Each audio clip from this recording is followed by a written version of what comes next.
Hi అందరికీ.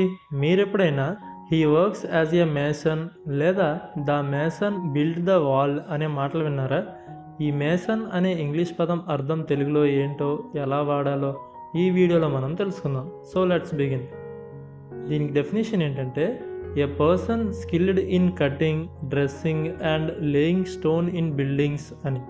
అంటే ఇటుకలు, రాళ్ళు, సిమెంట్ ఉపయోగించి గోడలు, భవనాలు కట్టే కార్మికుడు అన్నమాట. అంటే ఇటుకలు పేర్చేవాడు అని కూడా చెప్పచ్చు. అంటే రాళ్ళు, ఇటుకలు, సిమెంటు వాడి గోడలు, భవనాలు నిర్మించే నైపుణ్యం కలిగిన కార్మికుడినే మేసన్ అని చెప్పచ్చు అనమాట. మన భాషలో చెప్పాలంటే తాపీ మేస్త్రి అని చెప్పొచ్చు, లేదంటే మేస్త్రి అని కూడా చెప్పొచ్చు. దీనికి మనం ఎగ్జాంపుల్ చూసుకుంటే, we hired A skilled mason for the house construction. అంటే ఇల్లు కట్టడానికి నైపుణ్యం ఉన్న మేస్త్రిని పిలిచాము అని అర్థం. వీడియో నచ్చితే లైక్ చేయండి, వీలైతే ఛానల్ని సబ్స్క్రైబ్ చేసుకోండి. ఈ వీడియో ఎవరికైనా యూజ్ అవుతుంది అనుకుంటే వాళ్ళకి షేర్ చేయండి. Thanks for watching.